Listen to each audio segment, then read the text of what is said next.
I work late nights at a small, almost forgotten dive bar, about 30 minutes from my house. Most nights are uneventful, and the drive home is usually quiet, a stretch of winding back roads that cut through dense woods and farmland. I've always liked it. There's something about the isolation, the silence, the way the headlights carve through darkness that feels almost meditative. But that night, the fog hit differently. Thick, heavy, like it was pressing in on me from every direction. At first, I didn't think much of it. I slowed down, like I always do when visibility drops, and tried to focus on the familiar curves of the road. But then I saw it, a small, yellow, blinking light, hovering just off to the right side of the road. I thought it was a reflection or a roadside marker, but no matter how far I drove, it stayed at the same distance, moving as if it were following me. I tried to convince myself it was my eyes playing tricks. Fog does that, right? But there was something unnatural about the rhythm of the light, the way it blinked. It wasn't random. It pulsed steadily, almost deliberately. My stomach tightened. I slowed even more, edging to almost a crawl, and still it stayed. I stopped completely. My heart was hammering. My hands, usually steady, shook like leaves in the wind. The engine, normally steady and reliable, fell silent, dead. I didn't touch the key. I didn't even reach for it. But the car was just gone, and the only thing I could see through the fog was that light, glowing brighter, flickering, as if feeding on something. I tried my phone. Nothing. Dead. Completely. I had charged it at the bar there. Should have been 20%, at least, but it was black as the void around me. Every instinct screamed at me to run, but I was trapped, frozen, in a moment where reality itself felt wrong. The light pulsed stronger, almost like it was aware I was terrified, almost like it was taunting me. Then, without warning, it flared into an unbearable brightness, like a miniature sun had exploded in the fog. I threw my arms over my eyes, screaming silently, wishing I could close them forever. And just as suddenly, it vanished. The fog remained, thick and suffocating, but the light gone, like it had never existed. The engine roared back to life, as if nothing had happened.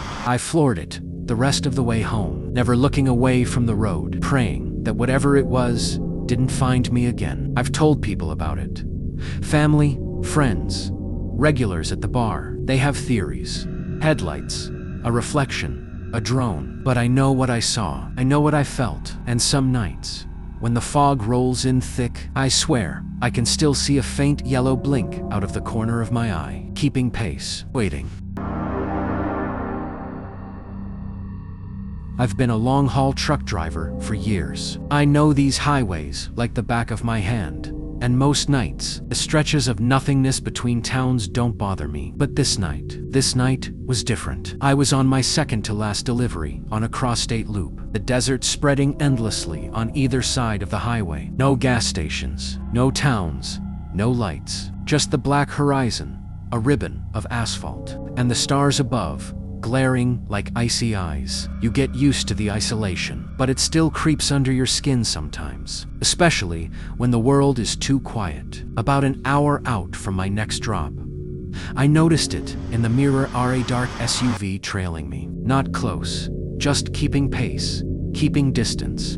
And no matter how fast I went, it matched me. Every speed change, every turn, always there. At first, I told myself it was nothing. Maybe the driver was tired, maybe lost. But the longer I drove, the more it felt like it was. Waiting, watching, studying me. 40 minutes passed like that. The headlights of the SUV, a steady reminder that I wasn't alone. And something in the way it followed, so unnervingly calm, made my chest tighten. I pulled off at a small roadside rest area, hoping it would pass. The lot was dead. A dirt stretch with faded parking spaces, a dim flickering light over a vending machine. Perfect, I thought. I'd stretch my legs and maybe get a soda. But the SUV pulled in too, parked in the far corner, far from the light. My stomach dropped. Whoever was in that car wasn't just lost. They were waiting. I stumped toward it, ready to confront the driver, and suddenly, the engine flared to life. The SUV peeled out like a shadow escaping from the night, tires kicking up gravel,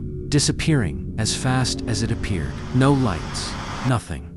just the echo of tires fading into the desert dark. Shaken, I returned to my truck. My nerves were shot. I hadn't realized how tense I'd been until now. I figured a short nap would calm me down. Reclined the seat, cracked the window for air. The lot was quiet, dead quiet, too quiet. I should have known better. About an hour later, I was jolted awake by soft crunching, gravel under footsteps, light, careful steps. I froze, straining my ears. Two figures were crouched near the rear wheels of my trailer, whispering to each other, using a small flashlight to signal. One reached into a bag and pulled out bolt cutters. Panic slammed into me. My hands slammed the horn. The truck roared, and the men scattered into the darkness. But the SUV reappeared, headlights off, like a predator circling its prey. They whipped around, gone in seconds. By the time police arrived, the pry marks on my trailer confirmed what I already knew.